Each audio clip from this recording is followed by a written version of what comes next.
Одоо ийм ширхэг нэг ганцхан Наач Роско. Орилхны дугуй шүү дээ. За. Одоо энэ чинь ингээд ундаг. тий. Одоо ийм нэг цуглуулна. За. Энэ чинь ширхийн 500 төгрөгөөр өгч чинь. Одоо надад 8 ширхэг байна. Ингээд 4000 төгрөг. Би энийг захтар явжаа зарахад урсаалх тэгээд үүрээ явчих. Яашаа өглөө мөнгө. Өртөө баян амьдрал өргөө гоолагч юм байсан дээр яг үний. Хааш хөнгөн цаанаас 4500 төгрөг. За.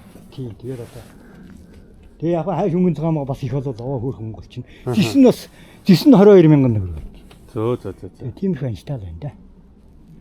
Миний чадал чансаа хүрээд одоо тусалчаар юу вэ? Тийм би хүнээс нэг тусалцаа хүсхийг бодохгүй. Бодохгүй. Нөө амьдрал болж байгаа учраас. Айгу. Яг хүнээс амьдарч байгаа юм хүнээс юм гадаад тийм муухай зам байдгүй. За ингээд архитаар суугаад мансуураад ийм төд хүмүүс ингээд мансуураа явуулдаг. Ястаа гоё штэ. Яа. Вирусаар уу?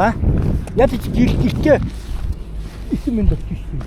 Тийш дээ тий. Архитаар суудаг бол тэгээд гүйтрэх юм бол нэг хөлдөө дүй мөчих болно яа. Өө яг тийш Уруу хараа тий. тастуулж байна. Одоо ингээд амар их хөөш.